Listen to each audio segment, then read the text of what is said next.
ನಮಸ್ಕಾರ ಸ್ನೇಹಿತರೆ, ನಾನು ಚರಣ ಇವರ್ನಾಡ್. ಪೀಪಲ್ ಟಿವಿಗೆ ಸ್ವಾಗತ. ಕಲ್ಲಡ್ಕ ಪ್ರಭಾಕರ ಭಟ್ರು, ಆಮೇಲೆ ಸಿ.ಟಿ. ರವಿ, ಶೋಭಾ ಕರಂದ್ಲಾಜೆ, ಪುನೀತ್ ಕೆರೆಹಳ್ಳಿ, ಹೀಗೆ ತುಂಬಾ ಜನ ದ್ವೇಷ ಭಾಷಣ ಮಾಡ್ತಾರೆ, ಕೋಮು ಉದ್ರೇಕದ ಭಾಷಣವನ್ನ ಮಾಡ್ತಾರೆ, ಅದರಿಂದ ಗಲಭೆ ಆಗತ್ತೆ ಅಂತೆಲ್ಲ ನಾವು ಮಾತನಾಡ್ತೇವೆ. ಇದನ್ನೆಲ್ಲ ತಡಿಬೇಕು ಅಂತ ಕರ್ನಾಟಕದಲ್ಲಿ ಒಂದು ಕಾನೂನನ್ನ ತಂದಿದ್ದಾರೆ. ಕರ್ನಾಟಕದಲ್ಲಿ ಸದ್ಯ ಚರ್ಚೆಯಲ್ಲಿ ಮತ್ತೆ ಟೀಕೆ ವಿರೋಧಗಳನ್ನ ಎದುರಿಸ್ತಾ ಇರುವಂತಹ ಮಸೂದೆ ದ್ವೇಷ ಭಾಷಣ ವಿರೋಧಿ ಮಸೂದೆ. ಕರ್ನಾಟಕ ವಿಧಾನಸಭೆ ಇತ್ತೀಚೆಗೆ ಕರ್ನಾಟಕ ದ್ವೇಷ ಭಾಷಣ ಮತ್ತೆ ದ್ವೇಷ ಅಪರಾಧಗಳ ತಡೆಗಟ್ಟುವಿಕೆ ಮಸೂದೆ 2025 ಮಂಡಿಸಿತ್ತು. ಹೆಚ್ಚುತ್ತಾ ಇರುವ ಕೋಮು ಮತ್ತೆ ಜಾತಿ ಆಧಾರಿತ ಪ್ರಚೋದನಕಾರಿ ಭಾಷಣ ಮತ್ತೆ ಬರಹಗಳಿಗೆ ಈ ಕಾಯ್ದೆ ಕಡಿವಾಣವನ್ನ ತರುವಂತೆ ಕಾಣುತ್ತದೆ. ಅಭಿವ್ಯಕ್ತಿ ಸ್ವಾತಂತ್ರ್ಯ ಅಂದ್ರೆ ಸಂವಿಧಾನದತ್ತ ಸ್ವಾತಂತ್ರ್ಯವನ್ನ ನಿಯಂತ್ರಿಸಲು ಈ ಮಸೂದೆಯನ್ನ ತರಲಾಗಿದೆ ಅಂತ ಬಿಜೆಪಿಯವರು ಈ ಮಸೂದೆಯನ್ನ ವಿರೋಧ ಮಾಡ್ತಾ ಇದ್ದಾರೆ. ಸಾಮರಸ್ಯವನ್ನ ಕಾಪಾಡುವ ನಿಟ್ಟಿನಲ್ಲಿ ಕಾರ್ಯಾಂಗ ಮತ್ತೆ ಪೊಲೀಸ್ ಇಲಾಖೆಗೆ ಒಂದು ಅವಕಾಶವನ್ನ ಈ ಕಾನೂನು ಕೊಡ್ತದೆ ಅಂತ ಈ ಕಾನೂನನ್ನ ಬೆಂಬಲಿಸ್ತಾ ಇರುವವರು ಮಾತನಾಡ್ತಾ ಇದ್ದಾರೆ. ಆದ್ರೆ ಈ ನೆಪದಲ್ಲಿ ಅಭಿವ್ಯಕ್ತಿಯನ್ನ ಮರು ವ್ಯಾಖ್ಯಾನಿಸೋದಕ್ಕೆ ಮತ್ತು ಅದನ್ನ ನಿಗ್ರಹಿಸಲು ಹೊಸ ಆಯುಧವನ್ನ ನೀಡಿದಂತೆ ಈ ಮಸೂದೆ ಕಾಣಿಸ್ತದೆ. ಹಾಗಾಗಿ ಈ ಮಸೂದೆಯ ಪದಗಳನ್ನ ನಾವು ನೋಡಬೇಕು. ಈ ಮಸೂದೆಯ ಪರಿಣಾಮಗಳನ್ನ ಅರ್ಥ ಮಾಡಿಕೊಳ್ಳಲು ಮತ್ತೆ ಅದರ ಉದ್ದೇಶ ಮತ್ತೆ ಕಾರಣಗಳನ್ನ ಮಾತ್ರವಲ್ಲದೆ ಷರತ್ತುಗಳಲ್ಲಿರುವ ಪದಗಳನ್ನ ಕೂಡ ನಾವು ಅರ್ಥ ಮಾಡಿಕೊಳ್ಬೇಕು. ಮತ್ತೆ ಅದು ಹೇಗೆ ಕೆಲಸ ಮಾಡ್ತದೆ ಅನ್ನೋದನ್ನ ಕೂಡ, ಅಂದ್ರೆ ಅದು ಹೇಗೆ ಕೆಲಸ ಮಾಡಬೇಕು ಎನ್ನುವ ಕಾರ್ಯವಿಧಾನವನ್ನ ಹೇಗೆ ರೂಪಿಸಲಾಗಿದೆ ಎನ್ನುವುದನ್ನು ಕೂಡ ನೋಡಬೇಕು. ಸಾಮಾನ್ಯವಾಗಿ ದ್ವೇಷ ಭಾಷಣವನ್ನ ತಡೆಗಟ್ಟಲು ಕಾನೂನುಗಳನ್ನ ತರುವಾಗ ಅದಕ್ಕೆ ವಿರುದ್ಧವಾಗಿ ಅಭಿವ್ಯಕ್ತಿ ಸ್ವಾತಂತ್ರ್ಯವನ್ನ ತಂದು ನಿಲ್ಲಿಸ್ತಾರೆ.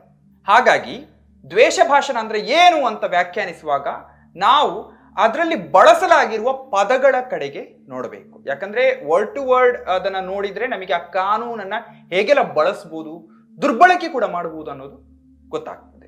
ಇಲ್ಲಿ ದ್ವೇಷ ಭಾಷಣ ಅಂದ್ರೆ ಏನು ಅನ್ನುವಾಗ ಹಾನಿ, ಸೌಹಾರ್ದತೆಯನ್ನ ಕೆಡಿಸುವ, ದ್ವೇಷ ತುಂಬಿದ ಮತ್ತೆ ದ್ವೇಷ ಹುಟ್ಟಿಸುವ ಉದ್ದೇಶದಿಂದ ಮಾಡಿದ ಯಾವುದೇ ರೀತಿಯ ಅಭಿವ್ಯಕ್ತಿಯೂ ಕೂಡ ಅದು ದ್ವೇಷ ಪ್ರೇರಿತವಾಗಿರುತ್ತದೆ ಅಂತ ಸ್ಪಷ್ಟವಾಗಿ ಇದರಲ್ಲಿ ಹೇಳಲಾಗಿದೆ. ಇಲ್ಲಿ ಹೇಟರ್ಡ್ ಅನ್ನುವ ಪದವನ್ನ ಕಾನೂನುಬದ್ಧವಾಗಿ ನಾವು ನೋಡಬಹುದು. ಆದ್ರೆ ಡಿಸ್ಹಾರ್ಮನಿ ಮತ್ತೆ ಇಲ್ ವಿಲ್ ಎನ್ನುವುದನ್ನ ಹೇಗೆ ಡಿಸೈಡ್ ಮಾಡ್ತೀರಿ ಅಂತ ಸರ್ಕಾರವನ್ನ ಕೇಳಬೇಕು. ಡಿಸ್ಹಾರ್ಮೋನಿ ಮತ್ತೆ ಇಲ್ ವಿಲ್ ಎನ್ನುವ ಈ ಎರಡು ಪದಗಳೇನಿದಾವೆ, ಅಥವಾ ಅದು ಒಂದು ಮಾನಸಿಕ ಮತ್ತೆ ಸಾಮಾಜಿಕ ಸ್ಥಿತಿಗಳು. ಒಬ್ಬ ದಲಿತ ಲೇಖಕ ಅಂತ ಇದ್ದಾರೆ ಅನ್ಕೊಳ್ಳಿ, ಅಥವಾ ಒಬ್ಬ ದಲಿತ ಸಮುದಾಯಕ್ಕೆ ಸೇರಿದಂತಹ ಸಾಮಾಜಿಕ ಕಾರ್ಯಕರ್ತ ಇದ್ದಾರೆ. ಅವರು ಈ ಇತಿಹಾಸದಲ್ಲಿ ಹಿಂದೆ ನಡೆದಿರುವ ಜಾತಿ ದೌರ್ಜನ್ಯವನ್ನ ಒಂದು ಪ್ರಬಲ ವರ್ಗ ಅಥವಾ ಜಾತಿಗೆ ಸೇರಿದವರನ್ನ ಉಲ್ಲೇಖಿಸಿ ಅವರು ಭಾಷಣ ಮಾಡ್ತಾರೆ ಅಂತ ಇಟ್ಕೊಳ್ಳೋಣ. ಇದು ಸರ್ಕಾರದ ದೃಷ್ಟಿಯಲ್ಲಿ ಇಲ್ ವಿಲ್ ಅಥವಾ ಅಸಮಾನತೆಯನ್ನು ಹುಟ್ಟಿಸುವಂತಹ ದ್ವೇಷ ಭಾಷಣ ಆಗತ್ತಾ? ಅವ್ರ ಮೇಲೆ ಕೇಸ್ ಹಾಕ್ತಾರಾ? ಈ ಕಾಯ್ದೆಯನ್ನ ನೋಡುವ. ಇದರ ಕ್ಲಾಸ್ 3 ನೋಡಿ. ಇದರಲ್ಲಿ ಪ್ರಿಜುಡಿಷಿಯಲ್ ಇಂಟ್ರೆಸ್ಟ್ ಪಟ್ಟಿ ಇದೆ. ಯಾವ ಯಾವ ಅಂಶಗಳ ಮೇಲೆ ದ್ವೇಷ ಭಾಷಣ ಮಾಡಿದ್ರೆ ಅಪರಾಧ ಆಗ್ತದೆ ಅಂತ.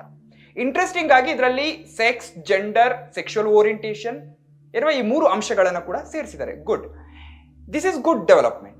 ಯಾರಾದ್ರೂ ಇನ್ನೂ ಚಕ್ಕಾಗಿಕ್ಕ ಅಂತೆಲ್ಲ ಯಾರಾದ್ರೂ ತಮಾಷೆ ಹಂಗಿಸಿದ್ರೆ ಅಥವಾ ಏನು ಅವಮಾನ ಮಾಡಿದ್ರೆ ಅದು ಅಪರಾಧ ಆಗುತ್ತೆ. ಆದ್ರೂ ಮೇಲ್ನೋಟಕ್ಕೆ ಇದು ಒಳ್ಳೆಯದು ಅಂತ ಅನಿಸಿದ್ರು ಇದನ್ನ ಕ್ರಿಯೆಗೆ ಇಳಿಸಿದಾಗ ನಿಜಕ್ಕೂ ಅಪರಾಧವಾಗಿ ಸರ್ಕಾರ ಇದನ್ನ ಪರಿಗಣಿಸ್ತದೆಯಾ? ಮೊನ್ನೆ ಒಬ್ರು ಕನ್ನಡದ ಬರಹಗಾರರೊಬ್ರು LGBT ಅನೈಸರ್ಗಿಕ ಅಂತೆಲ್ಲ ಕರೆದ್ರು. ಇನ್ನು ಅದಕ್ಕೆ ಧರ್ಮದಲ್ಲಿ ಇರುವಂತಹ ನಿಷೇಧಗಳ ಬಗ್ಗೆ ಹೇಳಿದ್ರು. ಇದನ್ನ ವಿರೋಧಿಸುವುದು ಅಂದ್ರೆ ಧಾರ್ಮಿಕವಾಗಿ ನಿಷಿದ್ಧವಾಗಿರುವ ಭಿನ್ನ ಲೈಂಗಿಕತೆಯ ಪರವಾಗಿ ವಾದಿಸುವಾಗ ಧಾರ್ಮಿಕ ನಂಬಿಕೆಗೆ ಧಕ್ಕೆಯಾಗಿದೆ ಅಂತ ಅವ್ರು ಏನಾದ್ರೂ ಮರುವಾದ ಮಾಡಿದ್ರೆ ಏನ್ ಕತೆ? ಅಂದ್ರೆ ಈಗ ನಮ್ಮ ಧರ್ಮದಲ್ಲಿ ಗೇ ಅನ್ನೋದು ಅಪರಾಧ ಅಂತ ಅವ್ರು ಹೇಳ್ತಾರೆ. ಆಗ ನಿಮ್ ಧರ್ಮವೇ ಸರಿ ಇಲ್ಲ ಅಂತ ಯಾರಾದ್ರೂ ಹೇಳಿದ್ರೆ ಅದು ಅಪರಾಧ ಅಂತ ಪರಿಗಣಿಸೋದಕ್ಕೆ ಸರ್ಕಾರಕ್ಕೆ ಸಾಧ್ಯ ಇದೆಯಾ? ಹೀಗಿರುವಾಗ ಇವುಗಳನ್ನ ಅಪರಾಧ ಎಂದು ಪರಿಗಣಿಸಲು ಸರ್ಕಾರ ಸಹಜವಾಗಿಯೇ ಪ್ರಬಲ ವರ್ಗವನ್ನ ಅಥವಾ ಬಹುಸಂಖ್ಯಾತರ ಅಭಿಪ್ರಾಯಗಳನ್ನ ಪರಿಗಣಿಸುವ ಸಾಧ್ಯತೆ ಇದೆ. ಸಮಾಜದಲ್ಲಿ ಸರ್ಕಾರವು ತನ್ನ ಹಿತಾಸಕ್ತಿಗಳನ್ನ ಪ್ರಬಲ ವರ್ಗ ಅಥವಾ ಬಹುಸಂಖ್ಯಾತರೊಂದಿಗೆ ಗುರುತಿಸಿಕೊಳ್ಳೋದು ಒಂದು ಸಾಮಾನ್ಯ. ಇಂತಹ ಸಂದರ್ಭದಲ್ಲಿ ಪೂರ್ವಾಗ್ರಹ ಅಂತ ನಿರ್ಧರಿಸುವ ಅಧಿಕಾರವು ಅದೇ ಪ್ರಬಲ ವರ್ಗಗಳ ಕೈಯಲ್ಲೇ ಇರ್ತವೆ, ಅವರೇ ಅದನ್ನ ನಿಯಂತ್ರಿಸ್ತಾರೆ. ಇನ್ನು ಕ್ಲಾಸ್ 3 ನೋಡುವ. ಈ ಮಸೂದೆಯ ಹೇಟ್ ಕ್ರೈಮ್, ದ್ವೇಷ ಅಪರಾಧ, ಇದನ್ನ ಈ ಬಿಲ್ ನಲ್ಲಿ ಮೂಲಭೂತವಾಗಿ ದ್ವೇಷ ಭಾಷಣದ ಸಂವಹನ, ಹೇಟ್ ಸ್ಪೀಚ್ ಕಮ್ಯುನಿಕೇಶನ್ ಅಂತ ವ್ಯಾಖ್ಯಾನಿಸ್ತದೆ. ಬಹಿರಂಗವಾಗಿ ಒಂದು ಪಬ್ಲಿಕ್ ನಲ್ಲೋ ಅಥವಾ ಎಲ್ಲೋ ಒಂದ್ ಕಡೆ ದೈಹಿಕ ಹಿಂಸೆಯನ್ನ ಕೊಡದೆ ಮಾತುಗಳ ಮೂಲಕ ಹಿಂಸೆ ಕೊಡುವುದನ್ನ ಅಪರಾಧ ಅಂತ ಹೇಳಲಾಗಿದೆ. ಕ್ಲಾಸ್ 3 ವ್ಯಾಖ್ಯಾನಿಸಲಾದ ಅಂತಹ ಕೃತ್ಯಕ್ಕೆ ಕನಿಷ್ಠ 1 ವರ್ಷದ ಜೈಲು ಶಿಕ್ಷೆಯನ್ನ ನಿಗದಿಪಡಿಸಲಾಗಿದೆ. ಆದ್ರೆ ದೈಹಿಕವಾಗಿ ಹಿಂಸೆ ನೀಡುವ ಅಪರಾಧಕ್ಕೆ 7 ವರ್ಷಗಳವರೆಗೆ ಶಿಕ್ಷೆ ಇದೆ, ಜೈಲುವಾಸ. ಮತ್ತೆ ಹ್ಯಾಬಿಚುವಲ್ ಅಫೆಂಡರ್, ಅದು ಮತ್ತೆ ಅವರು ಆ ಅಪರಾಧವನ್ನ ಪುನರಾವರ್ತನೆ ಮಾಡಿದ್ರೆ ಅವರಿಗೆ 10 ವರ್ಷಗಳವರೆಗೆ ಜೈಲು ಶಿಕ್ಷೆ ಇದೆ. ಈ ಅಪರಾಧಗಳನ್ನ ಕಾಗ್ನಿಸಿಬಲ್ ಅಂಡ್ ನಾನ್ ಬೇಲೇಬಲ್, ಜಾಮೀನು ರಹಿತ ಅಂತ ಮಾಡಿದ್ದಾರೆ. ಮಸೂದೆಯ ಕ್ಲಾಸ್ 3(3)ರ ಪ್ರಕ್ರಿಯೆ ಏನಿದೆ, ಅದು ಪ್ರಕ್ರಿಯೆಯೇ ಶಿಕ್ಷೆಯಾಗುವ ಪರಿಸ್ಥಿತಿಯನ್ನು ಸೃಷ್ಟಿಸುವ ಅಪಾಯವನ್ನು ಉಂಟು ಮಾಡುತ್ತದೆ. ಈಗ ಪೊಲೀಸರು ವಾರಂಟ್ ಇಲ್ಲದೆ ಬಂಧಿಸುವ ಅಧಿಕಾರವನ್ನ ಈ ಮಸೂದೆಯಲ್ಲಿ ಪಡ್ಕೊಳ್ತಾರೆ. ಹೀಗಾಗಿ ಸಾಮಾನ್ಯವಾಗಿ ಭಿನ್ನ ಮತೀಯರಾಗಿರುವ ಅಥವಾ ಭಿನ್ನ ಅಭಿಪ್ರಾಯಗಳನ್ನ ಹೊಂದಿರುವಂತಹ ಆರೋಪಿಗಳು, ರಾಜಕೀಯ ಪ್ರಭಾವ ಇಲ್ಲದ ಆರೋಪಿಗಳು ಜಾಮೀನಿಗಾಗಿ ದೀರ್ಘಕಾಲದವರೆಗೆ ಹೋರಾಡಬೇಕಾಗತ್ತೆ. ಕ್ಲಾಸ್ 3 ಇದು ಎಕ್ಸಿಕ್ಯೂಟಿವ್ ಮ್ಯಾಜಿಸ್ಟ್ರೇಟ್ ಅಥವಾ ಪೊಲೀಸ್ ಅಧಿಕಾರಿ, ಅಂದ್ರೆ ಈ ಡೆಪ್ಯೂಟಿ ಸೂಪರಿಂಟೆಂಡೆಂಟ್ ಹುದ್ದೆಗಿಂತ ಮೇಲಿರುವಂತಹ ಅಧಿಕಾರಿಗಳು ಯಾರಿದ್ದಾರೆ, ಅವರು ಒಬ್ಬ ವ್ಯಕ್ತಿಯು ಅಪರಾಧ ಮಾಡುವ ಸಾಧ್ಯತೆ ಇದೆ ಅಂತ ನಂಬುವುದಕ್ಕೆ ಕಾರಣಗಳಿದ್ರೆ, ಈಗ ಒಬ್ಬ ವ್ಯಕ್ತಿ ಅಪರಾಧ ಮಾಡ್ತಾನೆ ಅಂತ ಇವರೆಲ್ಲ ನಂಬಿದ್ರೆ ಅಥವಾ ಭಾವಿಸಿದ್ರೆ ಅದನ್ನ ತಡೆಗಟ್ಟುವ ಕ್ರಮ ತೆಗೆದುಕೊಳ್ಳುವ ಅಧಿಕಾರವನ್ನ ಈ ಕ್ಲಾಸ್ ಕೊಟ್ಟಿದೆ. ಈಗಿನ ಕಾನೂನುಗಳು ಅಪರಾಧ ಆದ ಮೇಲೆ ಕ್ರಮಗಳನ್ನ ತೆಗೆದುಕೊಳ್ತವೆ. ಯಾರಾದ್ರೂ ಒಂದು ಹೇಟ್ ಸ್ಪೀಚ್ ಮಾಡಿದ್ರೆ ಆಮೇಲೆ ಅವ್ರ ಮೇಲೆ ಕಾನೂನು ಕ್ರಮ ತಗೊಳ್ಬಹುದು. ಆದ್ರೆ ಈ ಮಸೂದೆಯ ಕ್ಲಾಸ್ 3ರ ಪ್ರಕಾರ ಅಪರಾಧ ಆಗುವ ಮೊದಲೇ ಕೇವಲ ಆಗಬಹುದು ಎನ್ನುವ ಅನುಮಾನದ ಮೇಲೆಯೇ ಪೊಲೀಸರು ಕ್ರಮವನ್ನು ತೆಗೆದುಕೊಳ್ಳಬಹುದು. ಉದಾಹರಣೆಗೆ ಬಂದ್ಗಳಿರ್ಬೋದು, ಪ್ರತಿಭಟನೆ ಇರ್ಬೋದು, ಅಥವಾ ಯಾವುದೇ ಒಂದು ಕಾರ್ಯಕ್ರಮ, ಸಂವಾದ ಇರ್ಬೋದು, ಇವುಗಳನ್ನ ಈ ಕಾರ್ಯಕ್ರಮದಲ್ಲಿ ಇಂತಹ ಒಂದು ಹೇಟ್ ಸ್ಪೀಚ್ ಆಗತ್ತೆ ಅಂತ ಪೊಲೀಸರು ಭಾವಿಸಿದ್ರೆ, ಮ್ಯಾಜಿಸ್ಟ್ರೇಟ್ ಭಾವಿಸಿದ್ರೆ ಅದನ್ನ ತಡೆಯಬಹುದು. ಪೊಲೀಸರಿಗೆ ತುಂಬಾ ದೊಡ್ಡ ಸ್ವೇಚ್ಛಾಧಿಕಾರ ಅಥವಾ ಡಿಸ್ಕ್ರಿಷನ್ ಸಿಗ್ತದೆ. ಇಲ್ಲಿ ಸಾರ್ವಜನಿಕ ಶಾಂತಿ ಮತ್ತೆ ಸುವ್ಯವಸ್ಥೆಯನ್ನ ಕಾಪಾಡುವ ಹೆಸರಿನಲ್ಲಿ ಯಾವುದನ್ನ ಕೂಡ ಅವರು ತಡೆಯಬಹುದು. ಇಂತಹ ತಡೆಗಟ್ಟುವ ಅಧಿಕಾರಗಳನ್ನ ಇತಿಹಾಸದಲ್ಲಿ ಹೆಚ್ಚಾಗಿ ಪ್ರತಿಭಟನೆಯಂತಹ ಪ್ರಜಾಪ್ರಭುತ್ವದ ಚಟುವಟಿಕೆಗಳನ್ನ ಹತ್ತಿಕ್ಕೋದಕ್ಕೆ ಬಳಸಲಾಗಿದೆ. ಸರ್ಕಾರಕ್ಕೆ ಇಷ್ಟ ಇಲ್ಲದ ಸತ್ಯಗಳು ಅಥವಾ ಆಂದೋಲನಗಳು ಜನರ ಮುಂದೆ ಬರುವ ಮೊದಲೇ ಅವುಗಳನ್ನ ನಿಲ್ಲಿಸಬಹುದು.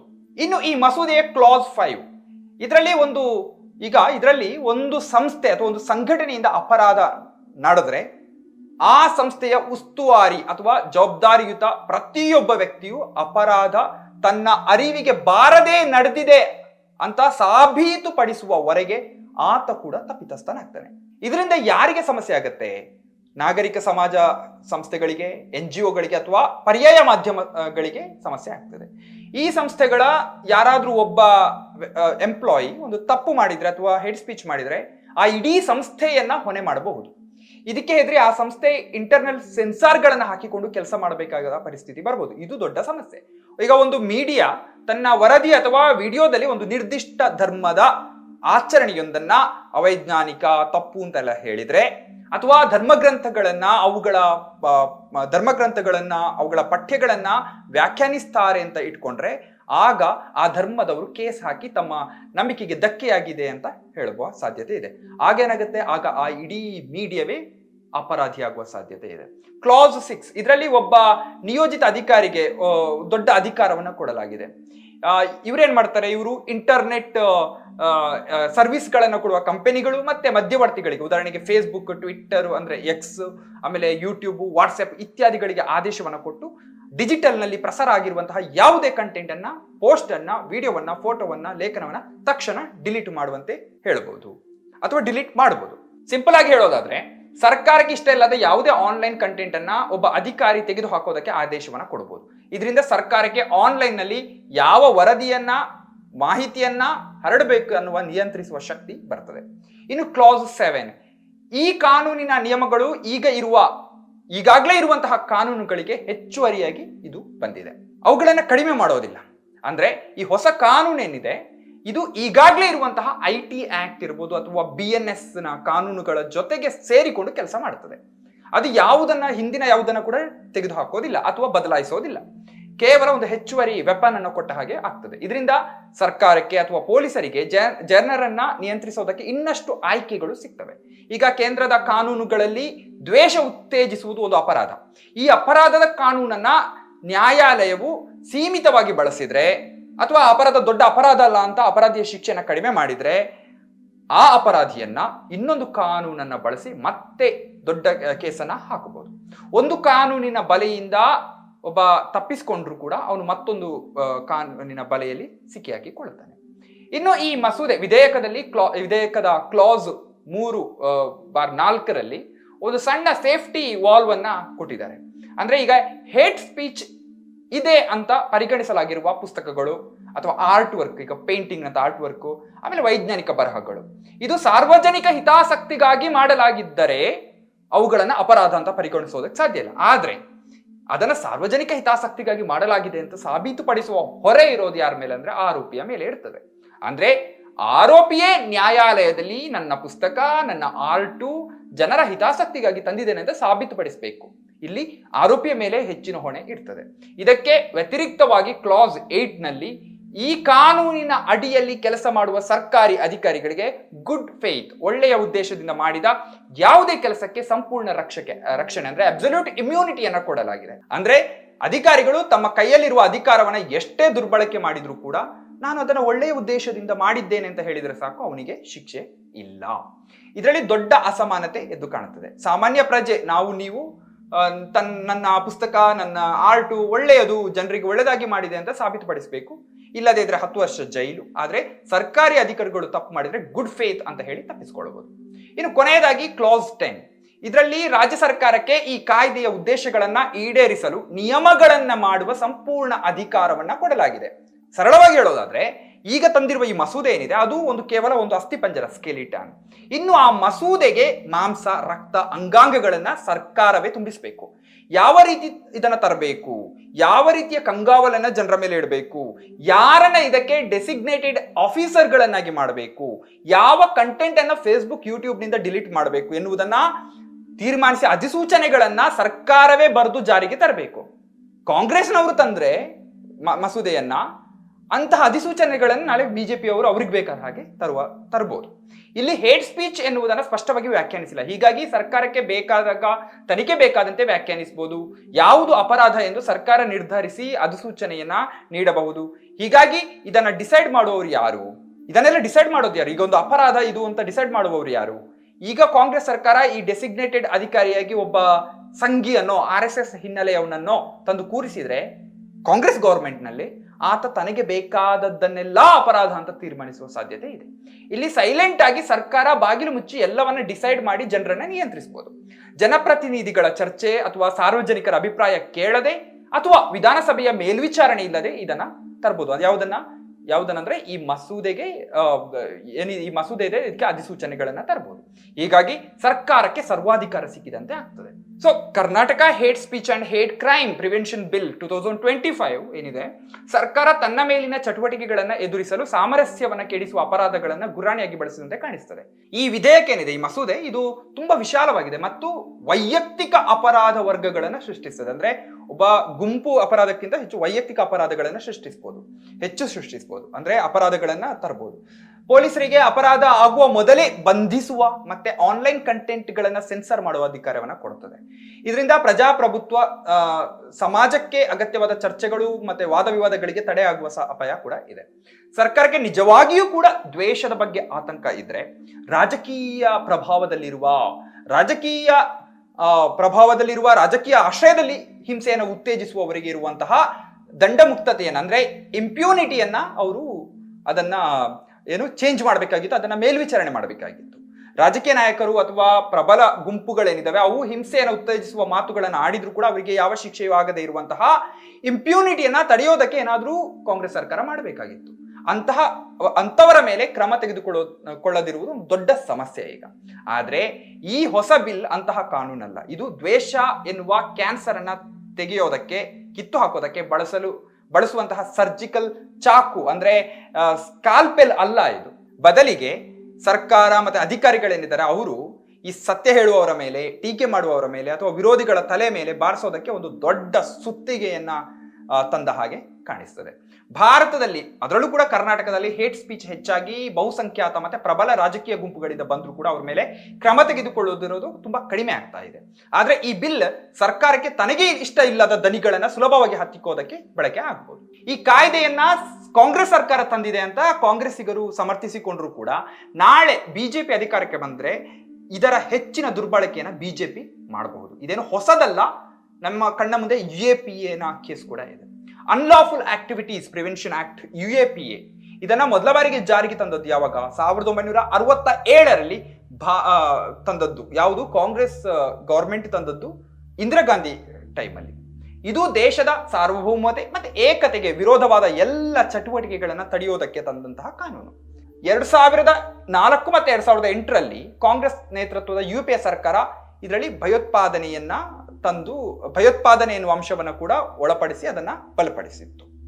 ಇನ್ನು 2019ರಲ್ಲಿ ಕಾಂಗ್ರೆಸ್ ಬಿಜೆಪಿ ನೇತೃತ್ವದ NDA ಸರ್ಕಾರದಲ್ಲಿ ಅಮಿತ್ ಶಾ ಇದಕ್ಕೆ ಮತ್ತೆ ತಿದ್ದುಪಡಿಯನ್ನ ತಂದರು. ಇದರಲ್ಲಿ ಒಬ್ಬ ವ್ಯಕ್ತಿಯನ್ನ ಭಯೋತ್ಪಾದಕ ಅಂತ ಘೋಷಿಸುವ ಅಧಿಕಾರವನ್ನ ಕೊಡಲಾಯಿತು. 2019ಕ್ಕಿಂತ ಮೊದಲು ಏನಿತ್ತು ಏನಂದ್ರೆ ಲಷ್ಕರ್ ಎ ತೊಯ್ಬಾ ಆಮೇಲೆ ISIS ನಂತಹ ಗುಂಪುಗಳನ್ನ ಭಯೋತ್ಪಾದಕ ಸಂಘಟನೆಗಳೆಂದು ಘೋಷಿಸಬಹುದಾಗಿತ್ತು. ಇದು UPA ಗವರ್ಮೆಂಟ್ ಮಾಡಿದ್ದು. ಆದ್ರೆ ಅಮಿತ್ ಶಾ ತಿದ್ದುಪಡಿ ತಂದ ಮೇಲೆ ಯಾವನನ್ನಾದ್ರೂ ಕೂಡ ನ್ಯಾಯಾಲಯದ ಅನುಮತಿ ಇಲ್ಲದೆ ಅಥವಾ ಪೂರ್ವ ತನಿಖೆ ಇಲ್ಲದೆ ಭಯೋತ್ಪಾದಕ ಅಂತ ಬಂಧಿಸಿ ಅವನನ್ನ ಜೈಲಿಗೆ ಹಾಕುವಂತಹ ಅಧಿಕಾರವನ್ನ ಸರ್ಕಾರಕ್ಕೆ ನೀಡಲಾಯಿತು. ಅಂತಹ ವ್ಯಕ್ತಿಯ ಆಸ್ತಿಯನ್ನ ಜಪ್ತಿ ಮಾಡಬಹುದು, ಆಮೇಲೆ ಆತನಿಗೆ ಪ್ರಯಾಣ ನಿರ್ಬಂಧ ಮಾಡಬಹುದು, ಬ್ಯಾಂಕ್ ಅಕೌಂಟ್ ಫ್ರೀಸ್ ಮಾಡಬಹುದು, ಇಂಥ ಬೇರೆ ಬೇರೆ ಇದನ್ನ ಮಾಡಬಹುದು. ಈಗಾಗಲೇ ಸರ್ಕಾರವನ್ನ ಪ್ರಶ್ನಿಸುವ ಅನೇಕರನ್ನ ಈ ಕಾಯ್ದೆಯ ಅಡಿಯಲ್ಲಿ ಜೈಲಿಗೆ ಹಾಕಲಾಗಿದೆ. ವಿಚಾರಣೆ ಇಲ್ಲದೆ, ತನಿಖೆ ಇಲ್ಲದೆ, ಬೇಲ್ ಇಲ್ಲದೆ ಅವರು ಜೈಲಿನಲ್ಲಿ ಕುಳಿತಿದ್ದಾರೆ. ಕಾಂಗ್ರೆಸ್ ಅಂತಹ ಒಂದು UAPA ಕಾಯ್ದೆಯನ್ನ ಸಂಪೂರ್ಣವಾಗಿ ತನಗೆ ಬೇಕಾದಂತೆ ಬಳಸಿದ್ದು ಬಿಜೆಪಿ. ಅದೇ ರೀತಿ ಈ ಹೊಸ ಕಾಯ್ದೆ ಏನಿದೆ ಹೇಟ್ ಸ್ಪೀಚ್ ಪ್ರಿವೆನ್ಷನ್ ಆಕ್ಟ್, ಇದನ್ನ ಬಿಜೆಪಿ ಏನಿದೆ ಅದು ಭವಿಷ್ಯದಲ್ಲಿ ಚೆನ್ನಾಗಿ ಬಳಸ್ಬೋದು. ಯಾರಾದ್ರೂ ಒಬ್ಬ ಬುದ್ಧಿಜೀವಿಯೋ, ನಾಸ್ತಿಕನೋ, ಮೂಢನಂಬಿಕೆಯನ್ನು ವಿರೋಧಿಸುವಂತಹ ವಿಚಾರವಾದಿಯೋ ಏನಾದ್ರೂ ಧರ್ಮದ ಬಗ್ಗೆ ಮಾತನಾಡಿದ್ರೆ ಅವನು ಅಂಧರಾಗಬಹುದು, ಸಂಶಯ ಇಲ್ಲ. ಎನಿವೆ, ಈ ಬಿಲ್ ಇತ್ತೀಚೆಗೆ ಅಂದ್ರೆ ಈ ತಿಂಗಳಲ್ಲಿ 2025 ಡಿಸೆಂಬರ್ನಲ್ಲಿ ವಿಧಾನಮಂಡಲದಲ್ಲಿ ಪಾಸ್ ಆಗಿದೆ. ಆದ್ರೆ ಇನ್ನು ಕೂಡ ಗವರ್ನರ್ ಅಸೆಂಟ್ ಪಡೆಯಬೇಕಾಗಿದೆ. ಬಹುಶಃ ಹೈಕೋರ್ಟ್ನಲ್ಲಿ ಈ ಬಿಲ್ ಏನಾಗ್ತದೆ ಅನ್ನೋದನ್ನ ನೋಡಬೇಕು. ನಮಸ್ಕಾರ.